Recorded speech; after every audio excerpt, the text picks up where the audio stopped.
بسم اللہ الرحمن الرحیم۔ السلام علیکم۔ اللہ تعالیٰ کے فضل و کرم سے ہم نے ایک سلسلہ شروع کر رکھا ہے جس میں ہم 10 منٹ کے اندر قرآن شریف کی کسی صورت کا ترجمہ پڑھتے ہیں اور اس کے مفہوم پہ روشنی ڈالتے ہیں۔ اور اس ضمن میں آج ہم نے جس صورت کا انتخاب کیا ہے وہ سورہ منافقون ہے۔ یہ مدنی صورت ہے، اس کی 11 آیتیں ہیں اور 2 رکوع ہے۔ تو اس کا ترجمہ دیکھتے ہیں۔ بسم اللہ الرحمن الرحیم۔ اللہ کے نام سے شروع کرتا ہوں جو بڑا مہربان نہایت رحم کرنے والا ہے۔ جب آپ کے پاس منافق آتے ہیں تو کہتے ہیں ہم گواہی دیتے ہیں کہ آپ ضرور اللہ کے رسول ہیں، اور اللہ جانتا ہے آپ یقیناً اللہ کے رسول ہیں۔ اللہ گواہی دیتا ہے کہ بے شک منافق جھوٹے ہیں۔ انہوں نے اپنی قسموں کو ڈھال بنا رکھا ہے، پھر وہ اللہ کی راہ سے روکتے ہیں۔ بے شک وہ بہت ہی برا کر رہے ہیں۔ یہ اس لیے کہ یہ لوگ ایمان لا کے کافر ہو گئے، سو ان کے دلوں پر مہر لگا دی گئی، اس لیے کہ اب وہ کچھ نہیں سمجھتے۔ اب جب تو انہیں دیکھے تو ان کے جسم تجھے خوشنما معلوم ہو، اگر وہ کچھ کہیں تو آپ ان کی بات سنیں، گویا کہ وہ لکڑی ہیں سہارا لگائے ہوئی، ہر سخت آواز کو اپنی ہلاکت سمجھتے ہیں۔ یہی دشمن ہیں، سو ان سے بچتے رہو، اور ان کو اللہ کی مار، یہ کہاں بہہ کے چلے جا رہے ہیں۔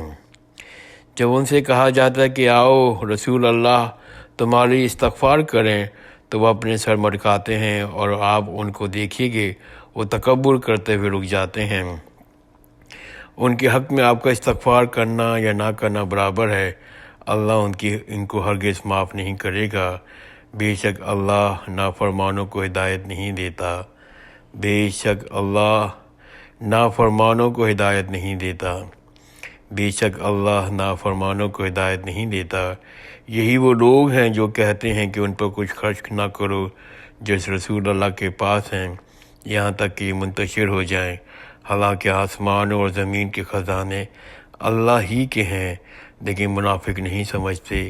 یہ کہتے ہیں کہ اگر ہم لوٹ کر مدینے جائیں گے تو عزت والا ذلت والے کو وہاں سے نکال باہر کرے گا، حالانکہ عزت تو اللہ اور اس کے رسول اور مومنوں کے لیے ہے، لیکن منافق نہیں جانتے۔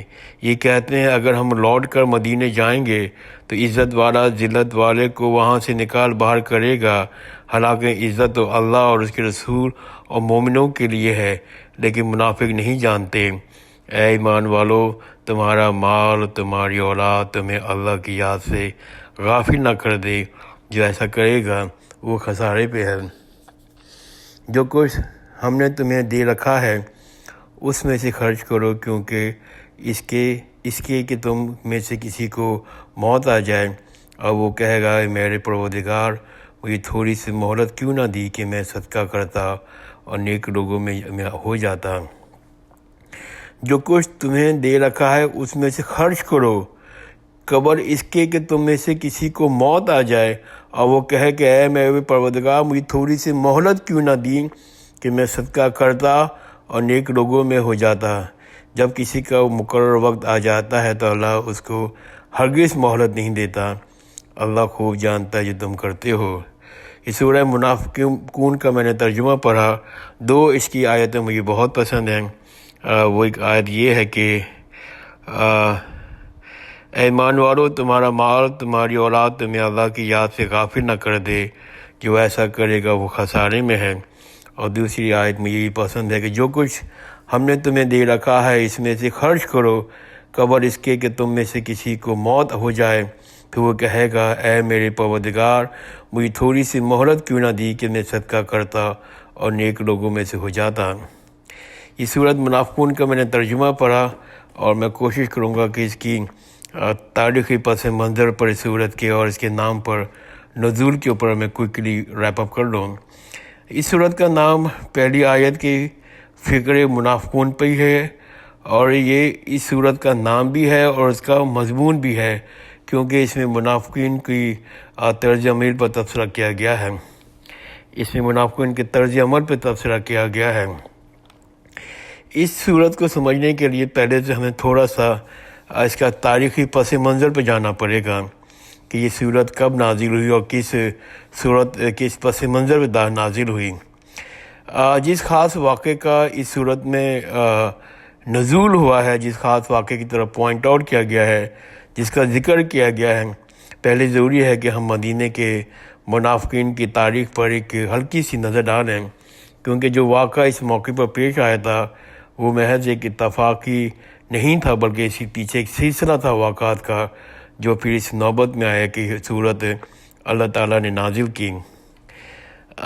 مدینہ منورہ میں جب رسول اللہ صلی اللہ علیہ وآلہ وسلم کی تشریف آوری سے پہلے اوس اور خزرج کے دو قبیلے آپس میں صدیوں سے لڑائی لڑ رہے تھے اور جنگیں کر آخر میں تھک گئے، اور پھر فیصلہ کیا کہ ہم لوگ ایک شخص کی قیادت کے اوپر متفق ہو جاتے ہیں۔ فائنلی جو نام آیا وہ تھا قبیلے خزرج کا رئیس عبداللہ بن ابی بن سلول تھا۔ اس کا نام آیا کہ اس کو ہم لوگ بادشاہ بنا لیتے ہیں، اور اس کے لیے تاج بھی بنا لیا گیا۔ اور محمد بن اسحاق بیان کرتے ہیں کہ قبیلہ خزرج میں عبداللہ بن ابی بن سلول کا بزرگی سے سب متاثر تھے، اور سب لوگ اس پر اتفاق کرتے تھے کہ یہ صحیح بندہ ہے، رائٹ پرسن ہے قیادت کے لیے دونوں قبیلوں کی۔ یہ لکھا ہے ابن حشام جلد نمبر 2 صفحہ 234 میں۔ تو یہ ایک عبداللہ تھا، اور جب شروع میں تو وہ خلاف تھا حضرت صلی اللہ علیہ وسلم کی اسلام قبول کرنے کے اور ان کے نبی ماننے میں، لیکن جب مدینے میں حضرت پہنچ گئے اور انصار کے ہر گھرانے میں اسلام اتنا پھیل چکا تو عبداللہ بن ابی بے بس ہو گئے، اور اس نے اپنی سرداری بچانے کے لیے اس کے سوا کوئی صورت نظر نہیں آئی کہ وہ خود بھی مسلمان ہو جائے۔ چنانچہ وہ اپنے بہت سے حامیوں کے ساتھ دین میں دونوں قبیلوں کے شیوخ اور سردار شامل تھے اسلام قبول کیا، حالانکہ دل سے وہ جلتا تھا، اس کا حسد تھی، بغض تھا، اور خاص طور پر ابن ابی کو اس بات کا سخت غم تھا کہ حضرت صلی اللہ علیہ وسلم نے اس کی بادشاہت چھین لی۔ کئی سال تک یہ منافقانہ ایمان اور اپنی ریاست چھین جانے پر یہ غم کر کے طرح طرح کے رنگ دکھاتا رہا، اور ایک طرف حال یہ تھا کہ وہ ہر جمعے کو جب رسول اللہ کا خطبہ ارشاد فرماتے تو بیٹھتے تو عبداللہ بھی اٹھ کے کہتا، حضرات یہ اللہ کے رسول ہیں اور آپ کے درمیان موجود ہیں جن کی ذات سے اللہ نے آپ کو عزت اور شرف بخشا، لہذا آپ ان کی تائید کیجیے، جو کچھ فرماتے ہیں غور سے سنیے، ان کی اطاعت کریں۔ یہ بات لکھی ہے ابن حشام جلد نمبر 3 صفحہ 111 میں۔ اور دوسری طرف کیفیت یہ تھی کہ وہ روز بروز اس کی منافقانہ حرکتیں بڑھتی جا رہی تھیں۔ وہ کھلم مخلص مسلمانوں پر اپنا دل کا اظہار کرتا تھا، اور اس کے ساتھی اسلام اور رسول اللہ اور گروہ اہل ایمان سے سخت بغض رکھتے تھے۔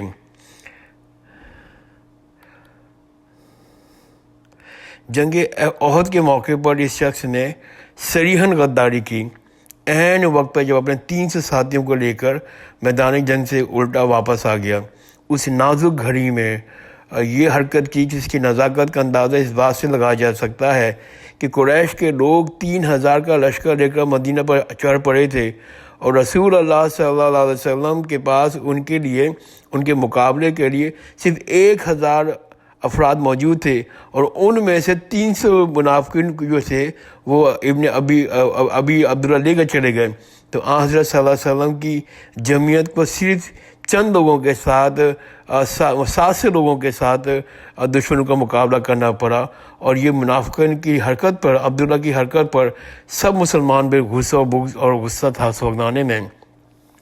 اس واقعے کے بعد مدینہ کے عام مسلمانوں یقین کے ساتھ یہ معلوم ہو گیا کہ یہ شخص قطعی منافق ہے، اور اس کے وہ ساتھی بھی پہچان لیے گئے جو منافقت میں اس کے شریک کار تھے۔ اس بنا پر جنگ احد کے بعد یہ پہلا جو خطبہ آیا، اور یہ شخص حضرت صلی اللہ علیہ وسلم کے خطبے سے پہلے حسب معمول اٹھا تو لوگوں نے اس کا دامن کھینچ لیا اور کہا بیٹھ جاؤ، تم یہ بات کرنے کے اہل نہیں رکھتے۔ مدینہ کا یہ پہلا موقع تھا کہ اعلانیہ اس شخص کی تدبیر کی گئی۔ اس پہ برہم ہو کر وہ لوگوں کی گردنوں پر سے پھلانگتا وہ مسجد سے باہر نکل آیا، اور مسجد کے دروازے پر بعض انصاریوں نے کہا یہ کیا تم حرکت کر رہے ہو، واپس جاؤ اور حضرت صلی اللہ علیہ وسلم سے اپنے استغفار کی درخواست کرو۔ اس نے دیگر کا جواب دیا میں اسے کیوں استغفار نہیں کروانا چاہتا. اور یہ واقعہ اللہ تعالیٰ نے اپنی صورت میں اس صورت کے نزول میں بیان فرمایا ہے. اور اس کی بہت سے واقعات ہیں، میں اسی چند واقعات آپ لوگوں کے سامنے رکھنا چاہتا ہوں تاکہ ہمیں اندازہ ہو کہ یہ صورت کس زمانے میں اور کیسے نازل ہوئی ہے.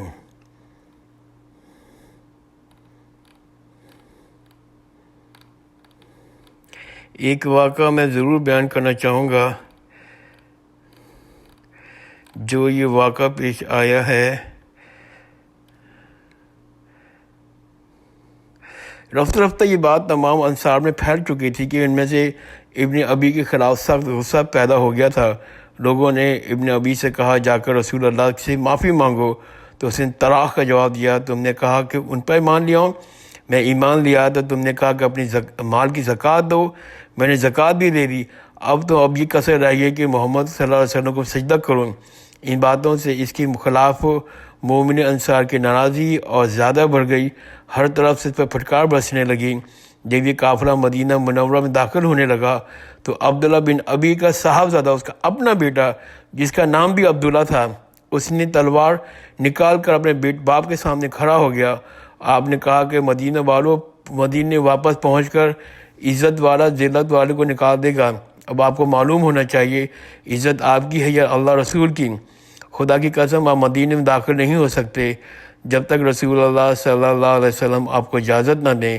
اس پر ابن ابی چیخ اٹھا، خزرج کے لوگوں ذرا دیکھو، میرا بیٹا ہی مجھے مدینے میں داخل ہونے سے روک رہا ہے. لوگوں نے یہ خبر حضرت تک پہنچا دی اور آپ نے فرمایا عبداللہ سے کہو اپنے باپ کو اسے گھر آنے دیں. عبداللہ نے کہا ان کا حکم ہے تو اب آپ داخل ہو سکتے ہیں. اس وقت حضور صلی اللہ علیہ وسلم نے حضرت عمر سے فرمایا، کیوں عمر، اب تمہارا کیا خیال ہے؟ جس وقت تم نے کہا تھا کہ مجھے اس کی قتل کرنے کی اجازت دیجیے، اس وقت اگر تم اسے قتل کر دیتے تو بہت سی ناکیں پھر اس پر پھینکنے لگتیں. آج اگر میں اسے قتل حکم دے دیتا تو اسے قتل تک کیا جا سکتا تھا. حضرت عمر نے عرض کیا، خدا کی قسم اب مجھے معلوم ہوا اللہ کے رسول کی بات میری بات سے زیادہ مبنی ہے اور حکمت والی ہے. ان دونوں شرعی مسئلوں پر روشنی ڈالتے ہیں تو یہ بات نمایاں ہو جاتی ہے کہ کوئی شخص مسلم ملت میں رہتے ہوئے اس کا طرز اختیار کرے تو قتل کا مستحق ہے. کہ یہ طرز عمل ابن ابی نے اختیار کیا، اگر کوئی شخص مسلم ملت میں رہتے ہوئے اس طرح کا رویہ اختیار کرے تو قتل کا مستحق ہے. دوسرے یہ کہ محض قانوناً کسی شخص کو مستحق قتل ہو جانے سے یہ لازم نہیں ہوتا کہ ضرور اسے قتل ہی کیا جائے. یہ ایسے فیصلوں سے پہلے دیکھنا چاہیے کہ آیا کہ اسے قتل کتنے عظیم تر فتنے کا موجب تو نہیں بن جائے گا. حالات سے آنکھیں بند کر قانون کا اندھادھند استعمال بعض اوقات اس مقصد کے خلاف بالکل الٹا نتیجہ پیدا کر دیتا ہے. یہ اس زمانے کی بات ہے اور اس صورت حال کے جب حضرت صلی اللہ علیہ وسلم نے اس کے بیٹے سے کہا عبداللہ سے کہ ان کو مدینہ آنے دو، ان حالات میں یہ صورت نازل ہوئی ہے.